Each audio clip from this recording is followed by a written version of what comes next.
Welcome to Weld.com. I'm Bob Moffatt. Today I have my paisan, Mr. Hamar Aguillo, with me, and we were talking and getting a little background and talking about skill sets and what each of us are kind of comfortable with. And exactly. And you said you were a little shy on the aluminum. Hadn't done a whole lot of aluminum. It's been 3 years, brother. Been a while. It's been a while since I welded aluminum. I've welded aluminum on MIG, but with spool gun, but as far as aluminum on TIG, it's been about 3 years. So I'm trying to get that rust out of there. That's why I got you with me. Well, I'll tell you what. I'll work you a trade. How about this? I'm a little weak on stainless, small bore stainless pipe. Right. So I'll help you out. I'll help you out with the aluminum. We'll kind of go through some stuff here and get you stacking dimes. Re-educated, get you tuned up, get your mojo back, There you go. and then you can kind of work with me on some stainless pipe or something, some tube. I got you, brother. I got you. Word. So what you said, we were talking, and you said that been about 3-4 years ago, and you said the last time you remember welding aluminum, your tungsten gets into a ball immediately. Correct. So you were on what kind of machine? A sinker wave. Another sinker wave. Okay, sinker wave doesn't have a whole lot of. Oh, it has some, and we're going to talk about these concepts of how to cheat a sine wave. Did you start out with a sharpened tungsten? No, I kept it bald. You kept it bald. Yes, sir. Okay, so there's ways that you can purposely ball it.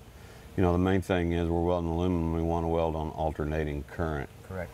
Because we have an oxide layer that we need to break through it a little bit. But yeah, we'll work up some stuff here. The main thing right now we need to talk about is we've got we're going to run some beads. We've got a couple of joint configurations figured out for you here. So this all kind of looks the same. What's this over here? Is that aluminum? You feel it? Some stainless, no? You need to smell it, see what it is. That's stainless, isn't it? It smells like stainless. But it looks like visually, aluminum. I mean, you're just glancing at it, but as soon as you pick it up. So, these two kind of look essentially the same. You got the color and the shine and everything. Obviously a weight difference. Oh, for sure. But just glancing at this, you think, well, that's clean. So we'll talk about this, how to clean it up, how to set the machine and everything. So let's get some sleeves on, get a hood on, and we'll go to town. Sounds good with me. All right, my brother, I'm gonna set you up on an Everlast 210 EXT. Nice, and brother, nice. I'm gonna keep this real simple. All right. So that we'll talk about tungsten grinds and tungstens. We're gonna use 332nd E3 tungsten. Pure argon, about 15 cubic feet an hour. I believe we've got a number 7 cup on there, 7 or 8. We don't have a gas lens, so we're just keeping everything simple. All right. So the first thing we want to do is go through some menus here. All right. And I'm going to get back to the start of the sequence over here. I've got a pre-flow, and I don't want to have any time cycle in that. I have zero pre-flow. That just jumped way over to the other side. We have the starting amps at 5, not critical with that. Correct. This machine, if you don't push a button within a couple seconds, I'm going to do 100 amps. All right. Okay, and I want 100 amps enough to get you going and get a pool, but you got to think aluminum dissipates heat quickly, so it saturates. So you'll probably be back out of this a little bit. And then no pulse or anything. And we've got, on this particular machine, we have AC balance, and you'll see it says percent clean. Percent clean. Okay, so I want 30% cleaning action. What's that mean? Well, that means that it spends 30% of its time on the EP, or electrode positive cycle, and 70% of the time on the EN part. It's still alternating, but it's spending more time on that, 70% penetration, 30% cleaning. You're still going to see what's happening, and you can kind of hear it too. Well, what happens if you have it more than 30 or less than 30? 30 a range for you that you prefer? 30 is a good start here, because it's gonna maintain the integrity of your point on your electrode Beautiful. for now, Beautiful. you know, and then we'll change this up. We'll make this machine go instantly into, it'll ball your Nice. tungsten. Nice. So right now I just want to keep this simple, and you know, my whole concept of teaching is, you know, build the confidence, understanding, and then you can go through and play with all these different variables. Correct. Just like anybody Correct. would with this machine, or any machine for that matter. Beautiful. So just want to get you started out. Nice. So welding amps at 100. We got 30% cleaning action. Frequency, okay? This machine will go from like 20, which is like real slow, Real slow. and it'll go all the way up to like 250. 250 max. Frequency is the amount of time in this sine wave. See, normal and alternating current, like old time machines, like the sinker wave you were talking about, Correct. 60 cycles per second. And you can't change that. Yeah. And that's one of the reasons that your tungsten will ball. Oh, okay. You know, you've seen the old time Miller ABP 330s, the old round top, they call them gold stars. Not It's like really a familiar. 800-pound box. I'm telling you, that power source was like sweet. And Oh, okay. it was before the sinker wave came out. We're talking 1970s build, late 60s, early 70s build, I back was- in those days. I wasn't there. I keep forgetting you're a youngster, man. Anyway, you know, great power source, Yes, sir. but Yes, sir. but no, you know, we didn't have this control like we do with these inverters as far as cheating the sine wave or whatever. So frequency-wise, and we'll play with this, 250 sounds like a weed eater on steroids. It's real high pitch, so it's taking that sine wave, and instead of 60 cycles, it's now 250 50 cycles, so you can hear that. Yeah. And so I want to get this thing back down to, you know, 100 is just a good starting point. range. Okay. Yeah, because again, it'll kind of help maintain the integrity of your tungsten. As long as you're not dipping it like I do. Man, I'm getting good at that, dipping the tungsten thing. It's not funny. I don't know why you always got to laugh at me. You know what? Because it happens the same with me. It happens, yeah. I've had some comments. I'm taking them as compliments. And the last thing is the post flow. I'm taking them as compliments because people will say, man, we like it when you mess up on camera because you don't hide it. You don't Yeah, change it. exactly, You know? exactly. Hey, it happened. I happens, got to it live with happens. it, you gotta know? live with it. I've been trying to weld without a ground for a long time. I still haven't got it to work, but I keep trying, man. Yeah. Okay, so now we're at a point, we got basic setup, we've got our argon on. I'm real certain that we're at 15 cubic feet per hour, Sweet. thereabouts. We don't need a flood, you know, we just need a good blanket. Nice. Okay, so the next thing we need to go through is a couple things about material prep. We mentioned that we had an oxide layer that we need to take care of. Your options when it comes to aluminum, you can machine it, you can chemically clean it, wipe it down with acetone, Definitely. file, you know, anything mechanical. One of the best ways that I've found, and there's, you know, I'm gonna say there's a right and a wrong way. This is the best tool I've ever found. Multi-purpose tool, Weiler stainless brush. Great for cleaning the golf clubs. You know, when you hit them shots and take a divot out and you get that mud packed in there. Yeah, it's it not just clean for it. metal. Yeah. It's for other Okay. occasions. So here's the, to me, this is the correct way. Watch Alright. this. You see this color and the sheen Yeah, here. most definitely. Okay. So I'm gonna start doing this right here.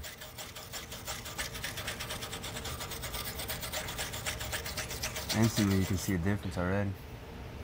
Then you get that black. Ah. See what I'm So on talking first about? sight, when you see, you're thinking it's clean, you know. Yeah, And, you think there's nothing on you think there, there's nothing but on there.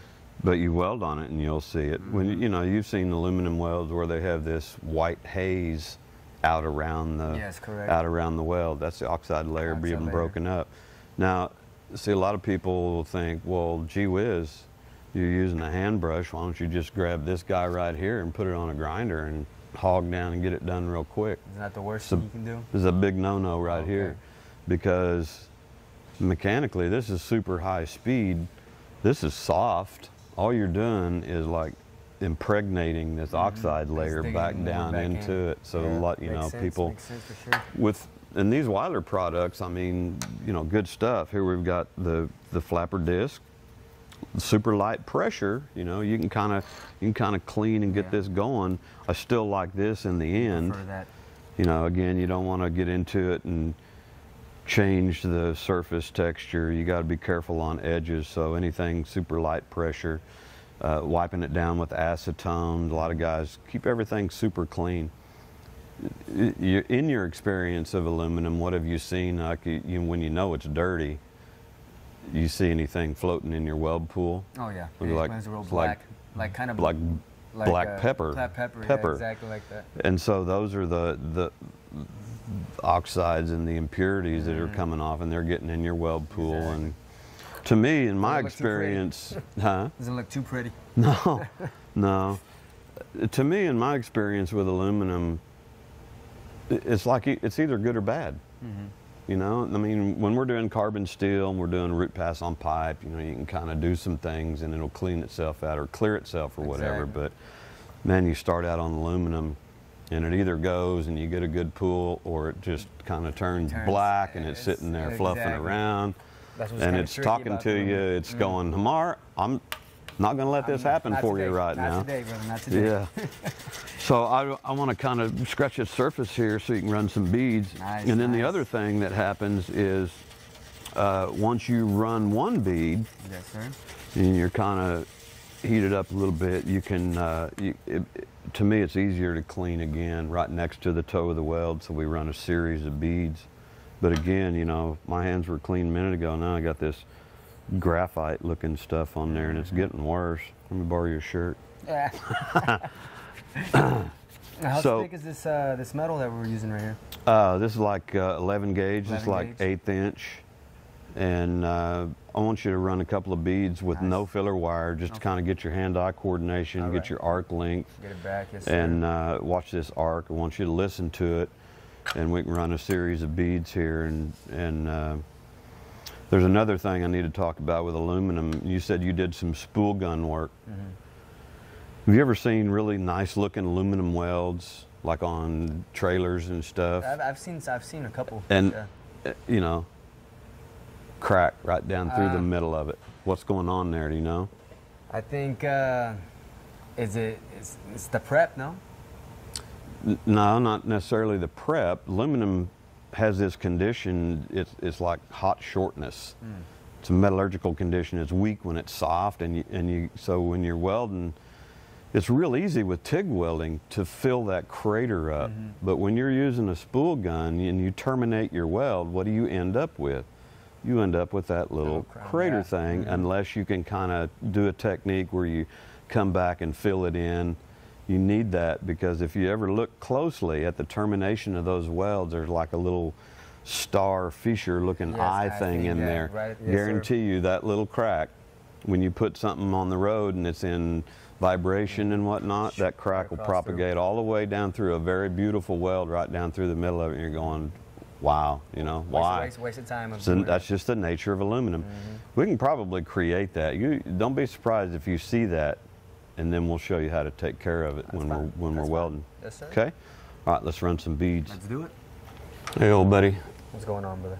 I know you like this super sharp point thing when we're doing a lot of, you know, like when we're doing our carbon or stainless or doing our piping and 100% root pin code quality stuff that we like to do, but I'm going to have to take you away from it.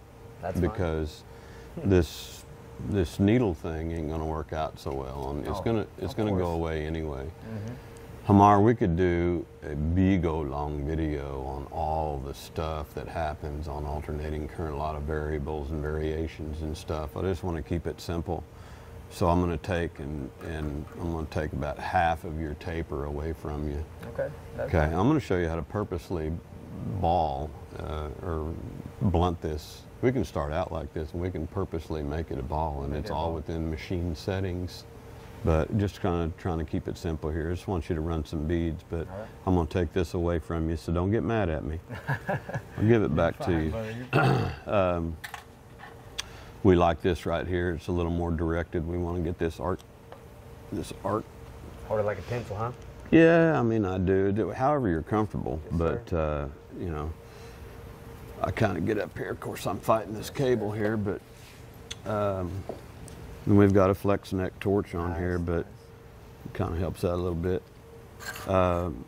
You know, it depends on the joint configuration, but for running beads, I kind of like to get up here and, you know, be smooth. Yeah. And then we're gonna run a couple, terminate the weld, and then we'll get some filler wire going. Don't be surprised if you see a little bug hole. It's all right. We're not adding filler wire. I mean, you may pick up some surface stuff. I didn't super clean this, but I want you to see what's going to happen here. So that's fine. Let's do it.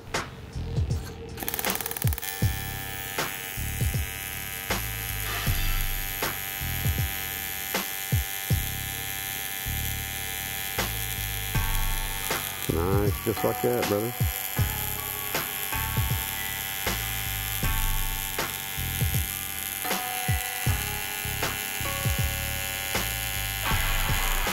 Stuff coming out of it slightly.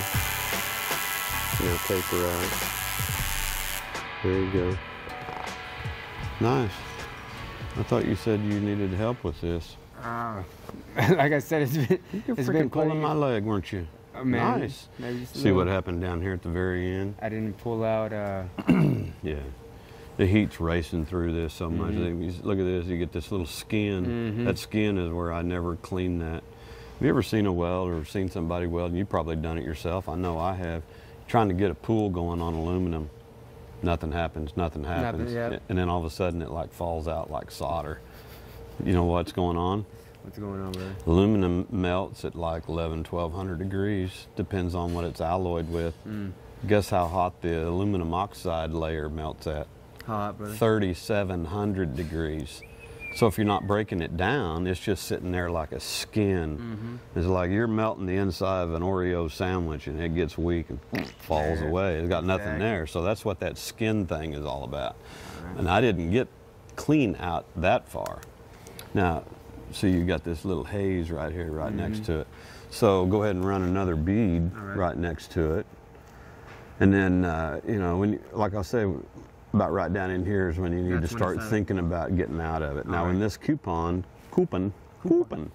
this coupon gets superheated, we want to either go quench it and get the latent heat out of it. But about right down here, you can really start letting off, and your bead will stay the same width. Yeah, and you can kind of regulate that. But go ahead and do another one, and then we'll go to some filler wire. Do it.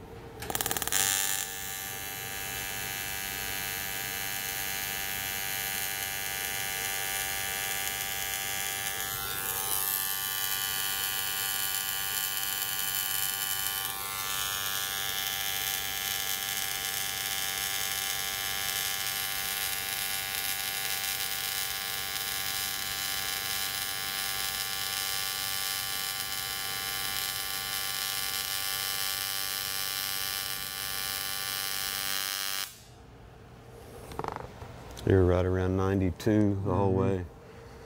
You came out of it. Yeah. Pretty hard, but still nice. I mean, nice, straight, consistent bead. But you kind of see what's going on. Most definitely, yeah. Right here at the very end, it's not pronounced. You and I see it well, but you know, that's what I was talking about. That little slight crater thing, and we can make them. So now, let's go to some filler wire. We've got 1/16, 40-43. 40-43. You know, we're on alternating current, so you want to be fast and accurate, and you want to keep this thing in the shielding gas, because you know what happens, and I do it. If you're slow about introducing this into the pool, and you always want to kind of like put it in the leading edge of the pool. If not a ball up, huh? Yeah, it's like the AC arc gets around this thing and it just wads it up, and it's like contamination, you know. And the bad thing is, and I've done it, I think everybody's done it, you go ahead and like flip it off and then stick that into the well pool and it cleans itself up. You know, I'm guilty of it. Ian Johnson and I had a nice little discussion about that, because he sees it a lot too in his demos when he's doing a trade show or something. He's got people welding, and he goes, you'll watch people do that. I'll fess up to it, I've done it. So somehow I can get you, there's a longer piece over here if you want. Get this where you're going to introduce this into the edge of the pool, like the front edge of the pool. And you've seen these guys on Instagram, Facebook, YouTube, and they've got some beautiful stacking dimes. Okay, how does that happen? You know, I want you to think, whatever the diameter of the electrode or the filler wire is, I want you to think about putting that much in. Does that make sense? Yes, sir.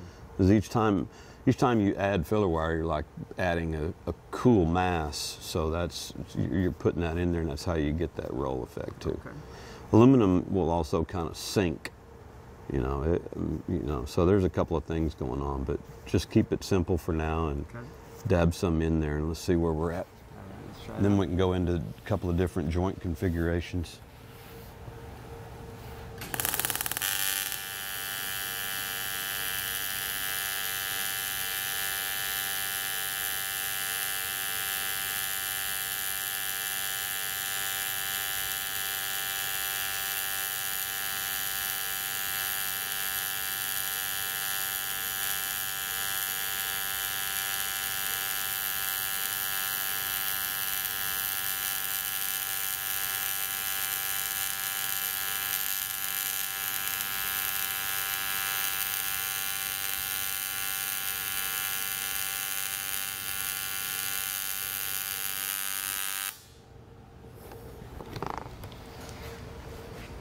Do you like it? Yeah, I mean, for the first time in 3 years. Yeah, I wouldn't be disappointed with it. 3 years has been Little wide. I was gonna say stab more wire, but I didn't say anything. I wanted you to go through with that roll. Yeah. I'm gonna go take the heat out of it, brush it down, and I kind of want you to make the same weld except add just a skosh more wire. More wire. And just push. Think of the diameter. Push it in there just a little bit more, and I want you to see the difference in the weld profile. Be right back. All right, go. Okay, I cooled off your coupon and wire brushed it again. Man, when I wiped it down with the paper towel, there's a lot more black stuff come off of it. So, but the deal is, your bead is wonderful. Don't get me wrong. Okay. But I want you to see if there's a different profile now that the material's clean. Okay. Or cooled off and a little cleaner. You notice how there's a little pause. There's a little delay when you start. Start hot and then back off. Get your pool going and be fast and accurate with the wire, and then that maintains that width, and then you can kind of adjust travel speed. But and you can hover a little bit. You just don't want to get that black condition started or whatever. Exactly. You a little sensitive to aluminum? Yeah. Got the mask on today? Put the mask on today. I'm a little sensitive to aluminum. Galvanized. You already know. Galvanized, that is not fun at all. I'm kind of the same way. I get to sanding on it or doing something, and it's in the air. And I get like this raspy this throat thing, like you swallowed a cotton ball and can't clear it out. So, yeah, the mask is a good thing. I'm back here away from it, so I'm cool. All righty, brother. All right. Let's see if we get a stacking dimes here. Ready? Put your mask on.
Welded different, didn't it? Started off. Got a little roundness. Got a little roundness to it, a little height. Little height on it.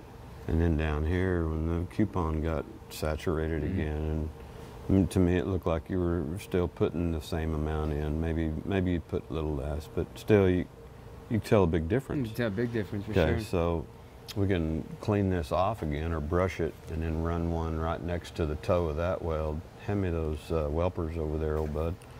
There you go.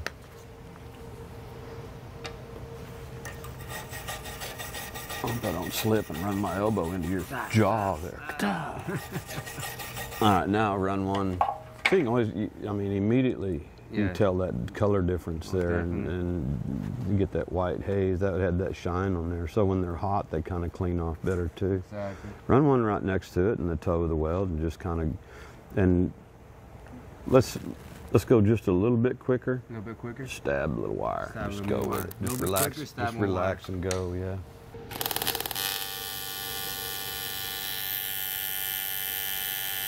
Heat it up a little bit. There you go. Stab it and go. Heat it up a little bit. You're at 83 amps, brother.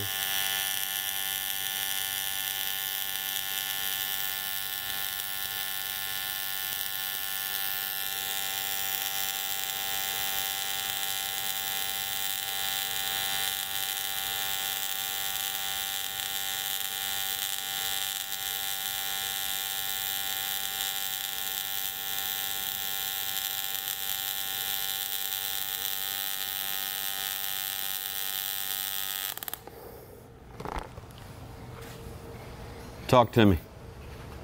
I feel like I did better on this one than I did this one right here, to be honest with you. You didn't this one's feel good about the. What is your problem, man? I have no clue, man. And so your hand-eye is like right there. You just need practice. You need practice, time. man. You need hood You time. You know. Not perfect by no means, and I say this in every video that that I do. I've heard you say that. Yeah, I'm still learning every single day. Every single day. I'm learning stuff every day. And I think give me about a week and I'll be about 70-80%. Hood time, yeah. But let's try some. Let me in there for a second. Yeah. Show me, like brother. Killing me, bro. Get him. Let's see what the old left-handed guy does here. I'm gonna run right down through the middle of that and show you what I'm talking about heating and going a little quicker.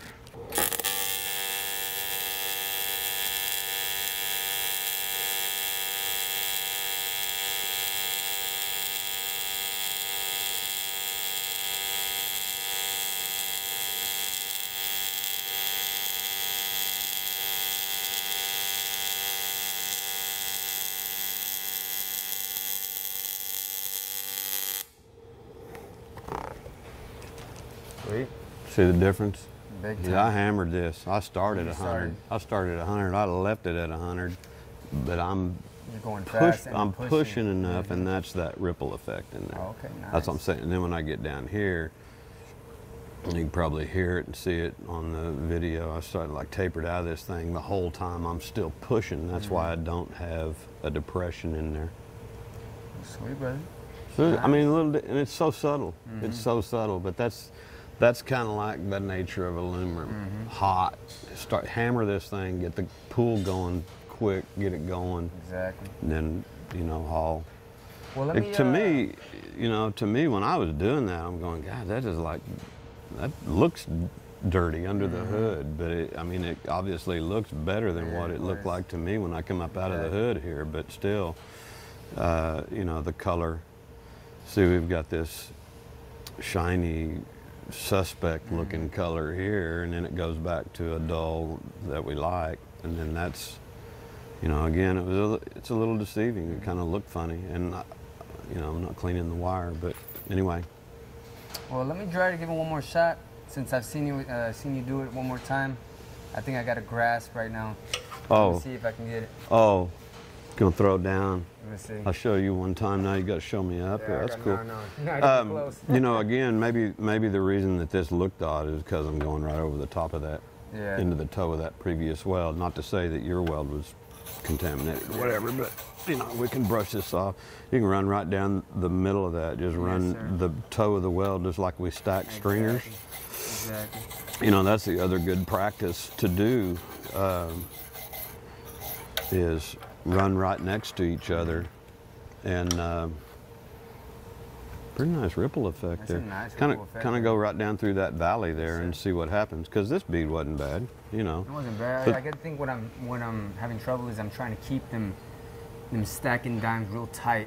You know, I'm thinking that it needs to be real tight, and it doesn't need to be like that. Like your stacking pattern is really nice and it's consistent.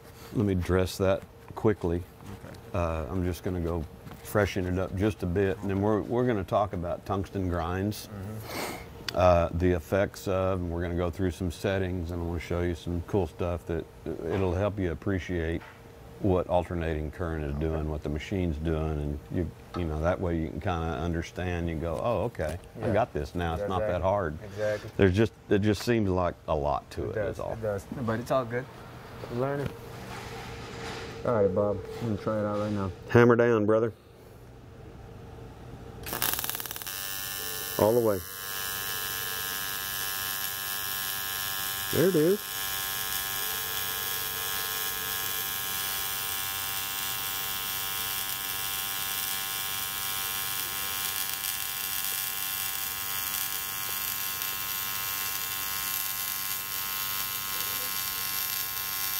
Now taper out.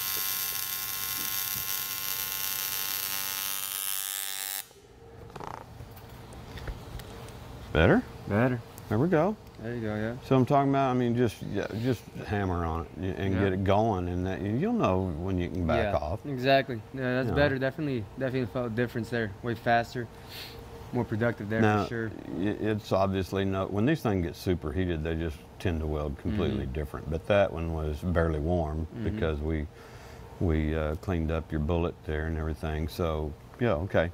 So now you're kind of getting your hand die. Let's don't grab that one first, because that one's going to be, I'm going to start you out easy here. Right. So I'm going to go easy to difficult. Yeah, let's do that one. We're going to do an outside corner joint. All right. And this thing is this is real easy. This is cool stuff here. You know, obviously we're rounding this up. We're catching both edges. Yes, the width is going to, you'll know immediately. There's a couple of variations of this. I've been doing this for like 30 years of teaching. Even though I was still teaching at night, and there's a couple of cool things that you can kind of fit up. One of them is a variation to this that leaves a little bit of a lip, and you're actually using the material as the filler wire. Does that make sense? You kind of get that melt thing going, and people do it right, and they're going, oh man, that is so cool, that's easy, and they get fired up, the light bulb comes on. But this one, you can do with and without, but I want you to do this with filler wire. With filler wire. So, right. And you're not, you don't have to push a lot, but this is pretty immediate success. Already got you clean, tacked up. So let's go ahead and fire and run this baby here. I went ahead and turned your machine down to 85 amps because I know you're not going to need all this. It'll help you out.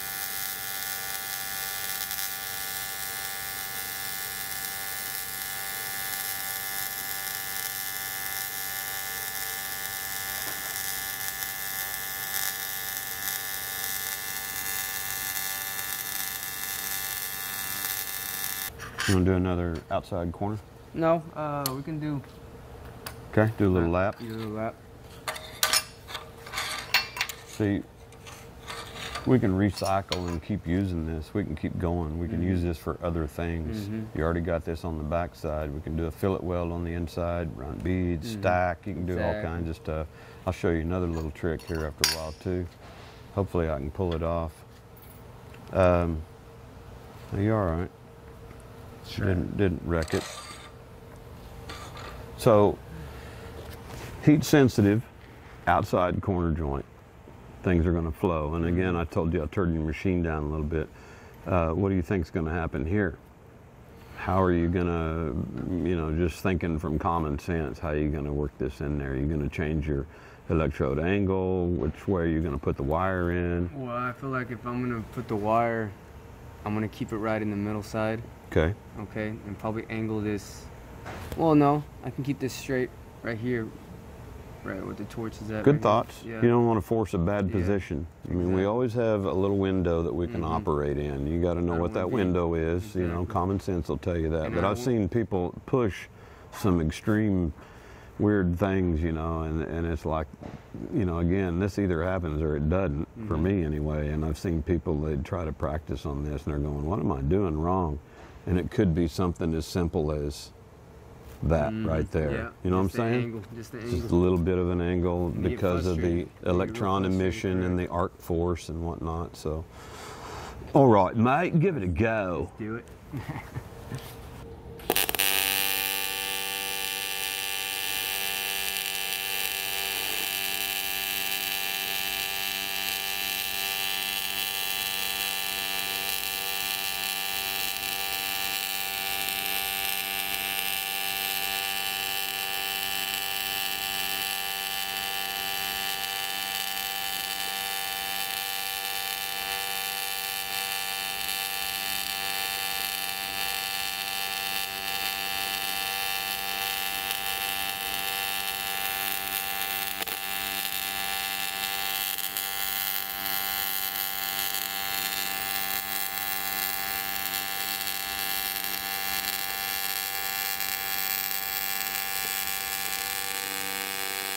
Not bad.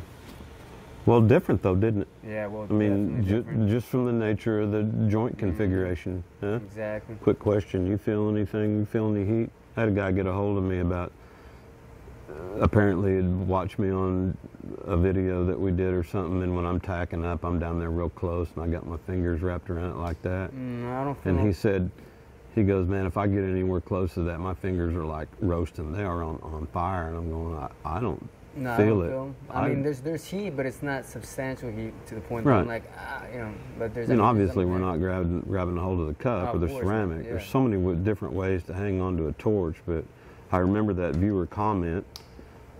I'm almost remembering he's from Missouri, Arkansas. He's in a neighboring state fairly close to me, and I tried to answer his questions. I think I had him on the phone as well or email, but yeah, I just try to get back away from it. Somewhere I can move comfortably, fast and accurate. And then put your old plate up there so the thing don't move around. But, I mean, it's not horrible, but it's not, it could always be better, man. Always be better for sure. Well, yeah, but you're getting yeah, some background, some knowledge Yeah, of what some you can knowledge. practice on, and now you kind of know what to look for and why. Exactly. So if we go with the fillet weld, the T-joint, how do you think that's going to react versus this versus, hey, that's still warm. Still warm? Yeah, I better let go of it. How do you think that's going to react? Well, Just from the geometry of, just from the nature of it, you got it. The confluence Yeah, of two pieces. I gotta focus more that rod towards the middle of the Okay. T-joint, because I don't want it to kind of like overlap or anything Okay. like that. You know, I want it to fuse right in the middle of those T-joints. So I think You're probably at have to go a little bit faster You're at 85. Do you Yeah. think that's enough? for this. Because personally, I don't. I think you need to go back up in amperage just to. About what, 95, 100 again? I'd go 100, 105. Okay. I'd rather, for me, I'd rather have it and regulate it and not need it than I would waiting on it to do its thing. Because I'm scared I wouldn't be able to hit that profile. Once I see that width and I want to maintain that, that's when I just kind of go. I just kind of hit it and go. Exactly. And, you know, keep in mind, you know, we've been goofing around here with 1/16 filler wire, and it's highly possible to throw the 332 in there. So you want to put this back here on the back side so it doesn't move around. We're not using that as a heat sink. No, We're just using it. So Exactly. I've done that a couple times, and, you know, viewer comments, they'll go, oh, come on, go ahead and fess up to it. I'm not using it as a heat sink. I'm using it to keep the material still so that we can go with it. Exactly. Let me guess. You need another piece of filler need wire. another Is that piece all of I'm filler good for, is to get you stuff? You want coffee or anything? You want, Man, I like it, no sugar. let me get you a banana and an English muffin or anything? muffin, some God, Cheez-Its. man, you are tough to work with. I'll be right back. All right, brother. Appreciate it.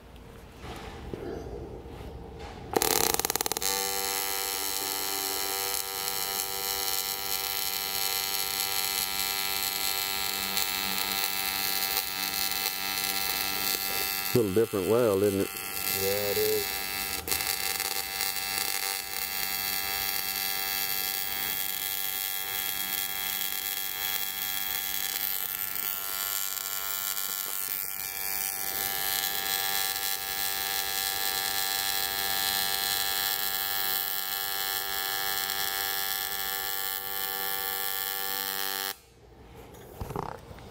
stuck right You're there. a little short on the filler wire, huh? Yep. Completely different. I mean, you know, energy-wise, you got to do some stuff. I see you went up to 125 on the amperage.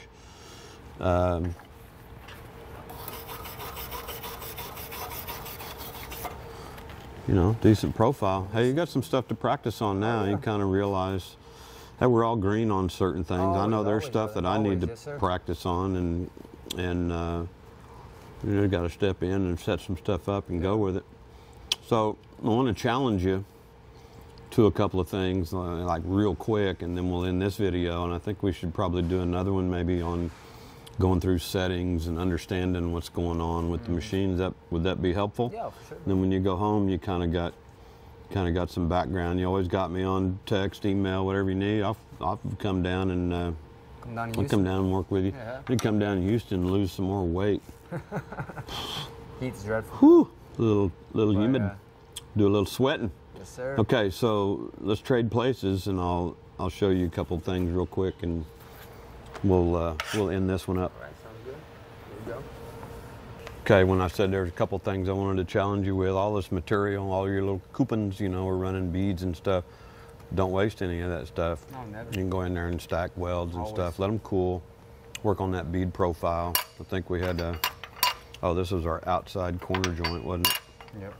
So we go back in and put that fillet weld in.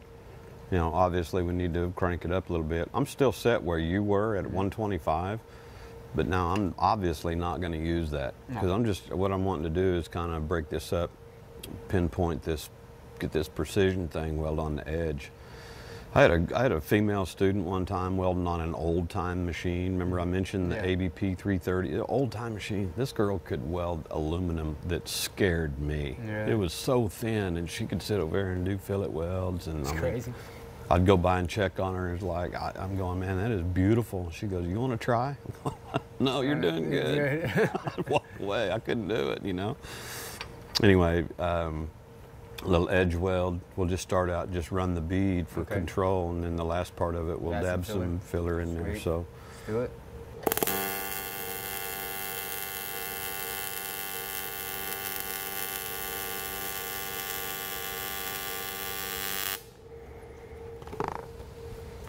just watching that, you know, I mean, we're just trying to get the melt, you know, obviously, and then we're going to do the same thing. We don't want to blow it up with width or anything. And when you get out here in the corner, what do you think is going to happen? You got to be real careful. So that's where we get that, we kind of dial in on that precision of terminating that weld without tearing it up. Do it.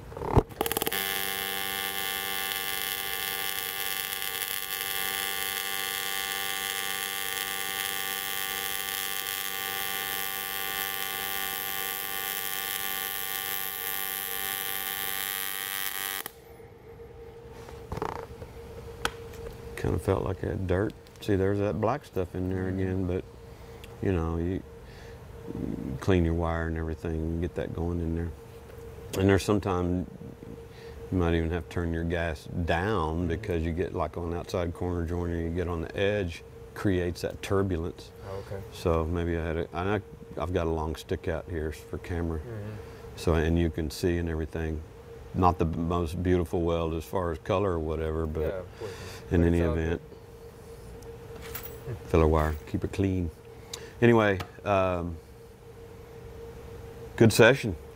Real good session. Good session. I mean, you're not far off. I can tell. I mean, you've done enough TIG work and stuff. You just kind of needed some background and you know what to go with here and work on. Not an all natural aluminum welder, man. Bead width and stuff like that.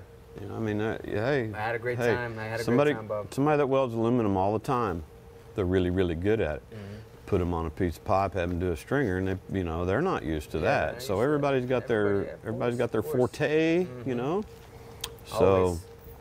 But I appreciate you, Bob. Thank you, man. And I learned a lot. And I'm definitely gonna go back to Houston, and I'm gonna practice, man. I'm gonna practice. I'm going home and practice golf because I'm never gonna let you. I'm not gonna let you have me on the golf course. So I know you're gonna get real good at this. See, I still gotta have something I can hang in there with you on, huh? Bring back Top Golf now, huh? Hey, that was fun. That was fun. That's the first time I've ever been. Appreciate you watching Weld.com. Please subscribe to the channel. subscribe to WeldTube. Telling you, this guy's got some great tutorials, got a lot of cool stuff going on. Check us out on Instagram and Facebook as well. Thanks for watching Weld.com. I'm Bob Moffatt, Mr. Hamar Agil. Appreciate y'all. Thank you.